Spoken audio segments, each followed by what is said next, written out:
పండించిన పంటకు సరైన ధర లేకపోతే రైతులకు కష్టాలు తప్పవు.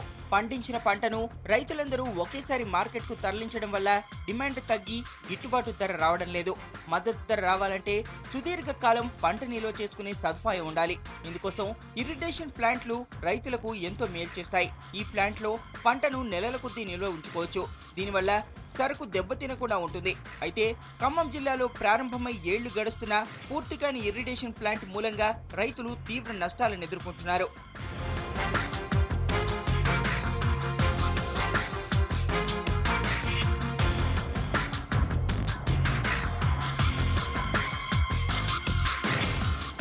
ప్రఖ్యాత బాబా ఆటామిక్ రీసెర్చ్ సెంటర్ సహకారంతో ఖమ్మం జిల్లాలో ప్లాంట్ నిర్మాణానికి చర్యలు చేపట్టారు. MP Renuka Chowdhury special interest తీసుకొని రాష్ట్రంలోనే మొదటిసారిగా ఖమ్మం జిల్లాలో ఇరిగేషన్ ప్లాంట్ నిర్మాణానికి శ్రీకారం చుట్టారు. 2009లో DCMS గోదాముల ప్రాంతంలో 15.20 కోట్ల అంచనాతో ఓ ఇరిగేషన్ ప్లాంట్ నిర్మాణానికి ప్రభుత్వం యోచించింది. ఇందులో 5 కోట్లు DCMS స్థలం కొనుగోలుకు పోగా 5 కోట్లు బ్యాంకు రుణం, ప్రభుత్వ సబ్సిడీ 5.20 కోట్లు. బ్యాంకు రుణాలతో మొదటి విడతగా 1.57 కోట్లు మంజూరు కాగా వాటితో అండర్ గ్రౌండ్ పనులు చేయించారు.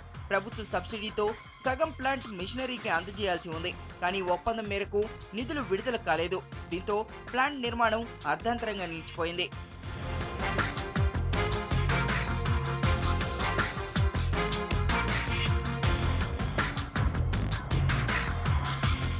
కేంద్ర సబ్సిడీకి ఆటంకం కలిగించొద్దని DCMS పాలకవర్గం ఎన్ని ప్రయత్నాలు చేసినా లాభం లేకుండా పోయింది.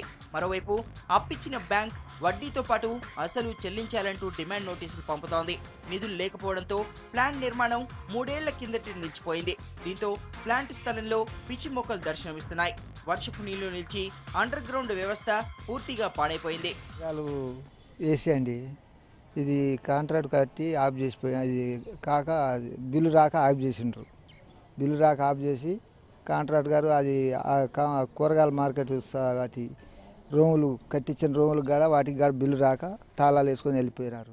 కూరగాయలు కానీ పండ్లు కానీ చెడిపోయే వస్తువులు ఉంటాయి కదా, అవన్నీ ఇలా పెట్టుకొని ఒక 10 రోజులు పెట్టుకుంటే అవతల ఒక నెలలు అమ్ముకొని చేసుకుంటారని చెప్పారు. ఇప్పటికైనా ప్రజాప్రతినిధులు స్పందించి ప్లాంట్ నిర్మాణం చేపట్టాలని రైతులు కోరుతున్నారు.